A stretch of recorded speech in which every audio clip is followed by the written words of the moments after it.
Comme je l'ai souvent dit, notre ami Gustave est bouquiniste, c'est-à-dire un peu libraire, et à ce titre, il a lu tout ce dont on parle, donc il passe son temps à corriger l'opinion de la presse au sujet des livres qui sortent. Et il me dit volontiers, tout le monde se plaint de ce que la presse ne dise pas la vérité à propos des Gilets jaunes ou de l'affaire Benalla. Les manifestants vont faire le siège des chaînes de télévision pour dire ils nous mentent.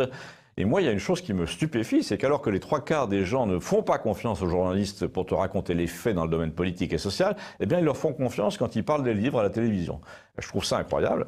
Par exemple, ils t'expliquent que oui, les grands groupes sont propriétaires des chaînes d'information et des journaux, donc on ne peut pas leur faire confiance.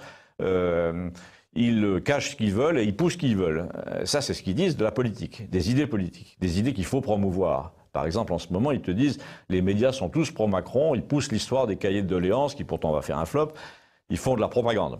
Mais ils ne s'aperçoivent pas que ce sont les mêmes groupes qui sont propriétaires des éditeurs principaux de littérature, et entre le contenu d'un livre et le contenu d'un journal, il n'y a plus beaucoup de différence, donc il n'y a aucune raison que parmi les critiques littéraires des journaux en question, il n'y ait pas les mêmes menteurs, les mêmes omissions, les mêmes compromissions à propos des livres qui viennent de sortir. Ils cachent les uns et ils poussent les autres. Tout le monde a critiqué les unes des journaux qui étaient consacrés à Macron avant son élection, mais personne ne se plaint de voir la tête de Christine Angot, de Virginie Despentes, partout, alors que c'est la même chose. Ou alors Houellebecq, on nous l'a servi en long et en large, celui-là pendant des années. Il fait les couvertures, il fait même la une du Figaro récemment, mais personne ne se demande pourquoi. Alors là, j'ai joué le rôle ironique du type qui déteste pas complètement Houellebecq, mais qui aimerait bien savoir pourquoi un bouquiniste, un spécialiste comme lui, ne hurle pas avec les loups qui sont tous fervents de Houellebecq. Et pourquoi il dit que c'est complètement nul. Je lui ai demandé directement, qu'est-ce que tu lui reproches, à part le fait d'être partout sur les couvertures? Ben déjà, c'est ça justement que je lui reproche. Un type qui est plébiscité par la presse et la télévision plaît donc au système d'une manière ou d'une autre. Sans ça, personne ne l'aurait promu comme ça depuis le début. Donc c'est pas un rebelle véritable. Il ne dit rien qui menace l'édifice. On peut même dire que plus il publie des livres, soi-disant critiques sur le système, plus il en fait partie.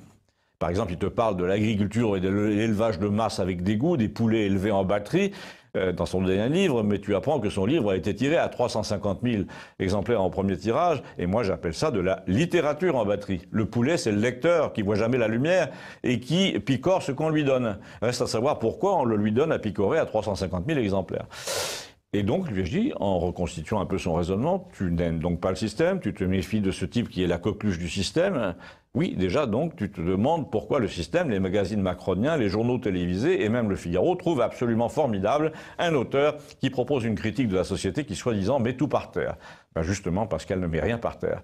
Elle rabaisse tout, mais elle ne met rien par terre. C'est ça le truc, il ne faut pas confondre. En fait, il pratique la seule provocation que lui autorise le système marchand et libéral, la pornographie la plus totale. Là, ça va quand même jusqu'à la zoophilie, hein. Et le mépris des usages, le bouleversement des codes par le contemporain, le déjanté, le trash.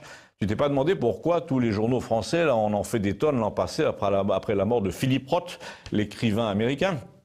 Là, j'avoue, j'ai fait un effort de mémoire. J'avais lu un seul livre de Philippe Roth, un livre extrêmement pornographique, en effet. Eh bien, il me dit, c'est la même chose. Tu as un type couvert d'argent par l'Amérique du commerce, des centres commerciaux, des cadres techno, des universitaires branchés, le même public que Houellebecq, donc, qui raconte des partouzes sur le mode clinique. Et quand tu regardes le sort de toutes les meilleures ventes, ou presque en France, ça repose sur ça. Une solide épaisseur de porno depuis 15 ans. Les Despentes, les Angot. Alors, tu peux bien rajouter 2 ou 3 réflexions intelligentes sur ton époque derrière, ou sur la nature humaine. Ce qui se vend, c'est le reste. Et c'est comme ça. J'aimerais bien voir, par exemple, un livre de Patrick Modiano à l'Office de l'automne prochain, sans nom d'auteur. Un inédit, mettons, qu'il aurait composé à 30 ans. Il n'aurait pas une seule ligne dans la presse. Parce que les deux seules choses qui se vendent et dont on parle, c'est le policier cruel et la pornographie. Voilà. Conclusion de Gustave. Abonnez-vous, merci.